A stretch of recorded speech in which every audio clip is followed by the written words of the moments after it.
मित्रांनो, राज्यातील 1,42,873 घरकुल लाभार्थ्यांच्या घरकुलाच्या हप्त्याच्या वितरणासंदर्भातील एक महत्त्वाचा असा अपडेट आजच्या या व्हिडिओच्या माध्यमातून घेण्याचा प्रयत्न करणार आहोत। नमस्कार मित्रांनो, मी प्रभाकर। आपण पाहत आहात आपले माहिती केंद्र। चॅनलवरती नवीन असाल तर सबस्क्राइब करायला विसरू नका, जेणेकरून असेच नवनवीन अपडेट सर्वात प्रथम आपल्यापर्यंत पोहोचतील।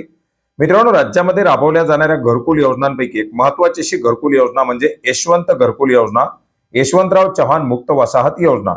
मित्रांनो, या योजनेअंतर्गत 2023-24 आणि 24-25 या वर्षामध्ये कार्योत्तर मान्यता मिळालेली जी घरकुल आहेत अशा 1,42,873 घरकुलांच्या हप्त्याच्या वितरणासाठी 30 कोटी रुपयाचा निधी वितरित करण्यासाठी मंजुरी देण्यात आलेली आहे।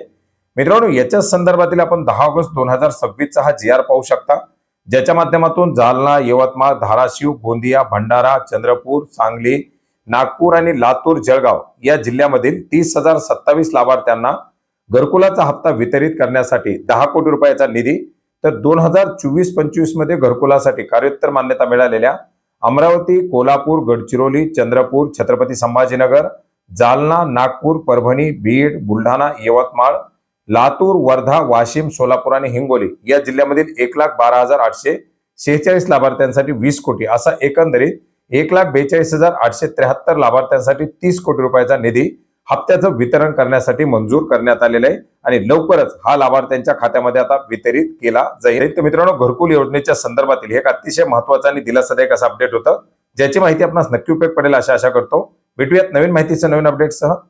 धन्यवाद।